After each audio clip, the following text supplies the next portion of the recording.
அண்மை செய்தி. எஸ்பி வேலுமணி தரப்பிலிருந்து மேலும் ஒரு எம்எல்ஏ அதிமுக பொதுச் செயலாளர் எடப்பாடி பழனிசாமிக்கு ஆதரவு தெரிவித்திருக்கிறார். தற்போது அதிமுக பொதுச் செயலாளர் இபிஎஸ் ஆதரவு எம்எல்ஏக்களின் எண்ணிக்கை 28ஆக உயர்ந்திருக்கிறது.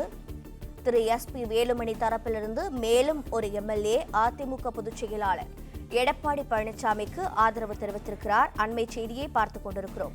ஒசூர் தொகுதி எம்எல்ஏ பாலகிருஷ்ண ரெட்டி திரு எடப்பாடி பழனிசாமியை அவரது இல்லத்தில் சந்தித்து ஆதரவு தெரிவித்திருக்கிறார். விவரங்களோடு இணைப்பில் இருக்கிறார் செய்தியாளர் பிரகாஷ். பிரகாஷ், வணக்கம். தற்போது கிடைத்திருக்கக்கூடிய தகவல்கள் என்னென்ன? ஒசூர் சட்டமன்ற உறுப்பினர் பாலகிருஷ்ண ரெட்டி தற்போது அதிமுக பொதுச் செயலாளர் எடப்பாடி பழனிசாமி இல்லத்துக்கு வருகை தந்திருக்கிறார்.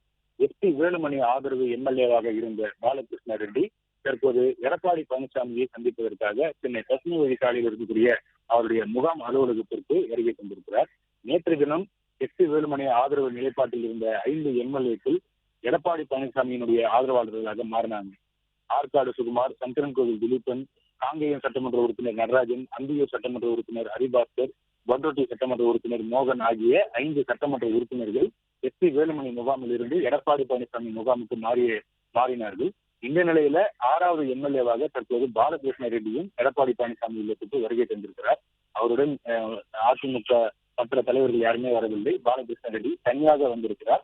இதன் மூலமாக எடப்பாடி பழனிசாமியுடைய ஆதரவு எம்எல்ஏக்குரிய எண்ணிக்கை 28ஆக உயர்ந்திருக்கிறது. அதே நேரத்தில் எஸ்பி வேலுமணி தரப்பு ஆதரவு எம்எல்ஏக்குரிய எண்ணிக்கை 16ஆக குறைந்திருக்கிறது. இதுதான் தற்போதைய ஒரு செய்தியாக பார்க்கப்படுகிறது.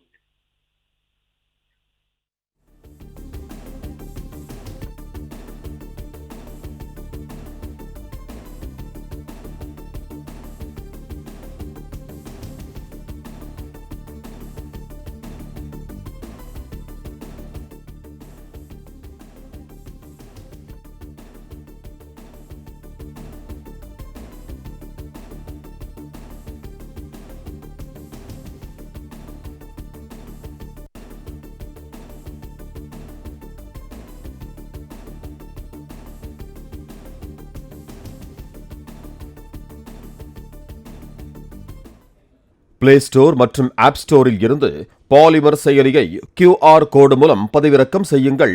செய்திகளை உடனுக்குடன் பெறுங்கள்.